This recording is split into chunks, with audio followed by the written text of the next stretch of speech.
Eldermere, a small town nestled between the rugged mountains and the whispering woods, has a history steeped in shadows and secrets.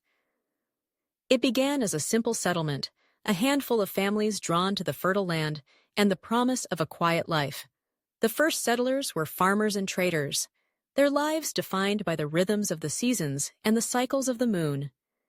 They built their homes from the sturdy timber of the surrounding forests, and the town grew slowly, a patchwork of fields and cottages, laughter echoing through the valleys, children playing in the meadows. But beneath the surface of this idyllic existence, there was always a current of something more, something ancient that lingered just out of sight. As the years rolled by, tales began to emerge, whispered among the townsfolk. Stories of strange occurrences and inexplicable happenings. It was said that the woods were alive with magic, that the very soil of Eldermere pulsed with a power that could not be contained. The settlers, unaware of the forces at play, continued their lives, but the town's fate was about to change forever. The first sign of this shift arrived in the form of travelers, mysterious figures cloaked in darkness, who came to Eldermere under the cover of night. They brought with them an air of sophistication and an unsettling charisma. They were the witches, drawn to the town's latent magic, eager to tap into its potential. They settled on the outskirts, forming covens hidden among the trees, their rituals echoing through the night. The townsfolk were wary but fascinated, drawn to the allure of the unknown. Some sought their guidance, while others shunned them, fearing the power they wielded.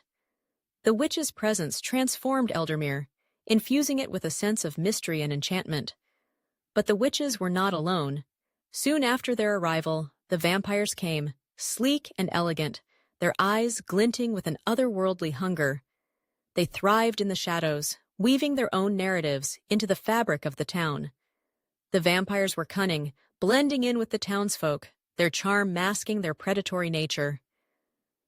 They established their own hidden enclaves, a world beneath the surface of Eldermere, where the night was eternal and the air thick with secrets. The townspeople, caught in a web of fascination and fear, began to speak in hushed tones of the creatures that walked among them, the lines between friend and foe blurring beneath the glow of the moon. As the witches and vampires settled into their new lives, a new threat emerged: the werewolf gangs.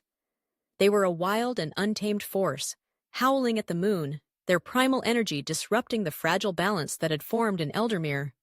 The werewolves roamed in packs, their loyalty to each other fierce, their tempers volatile.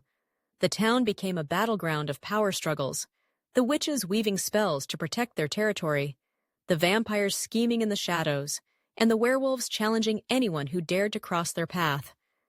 In the midst of this chaos, a new phenomenon began to surface: zombies. They were the unfortunate result of spells gone awry, remnants of magic that had spiraled out of control. The townsfolk would awaken to find the streets lined with the undead, shambling aimlessly, a grotesque reminder of the dangers that lurked in the depths of magic. Each time a zombie outbreak occurred, it sent ripples of fear through Eldermere, a reminder that the forces at play were not to be trifled with.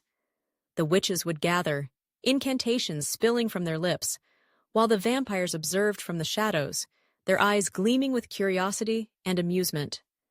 The werewolves, ever the wild card, would either join the fray or retreat into the woods, depending on their mood.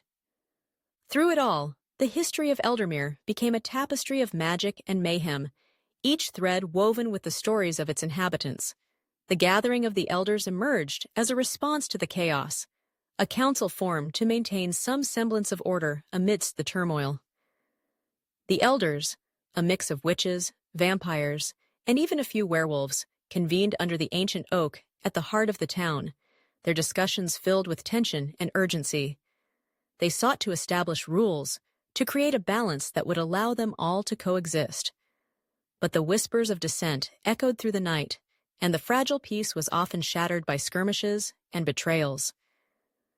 Amidst the power struggles, rumors began to swirl about a secret society, a group that influenced not only Eldermere but the world beyond.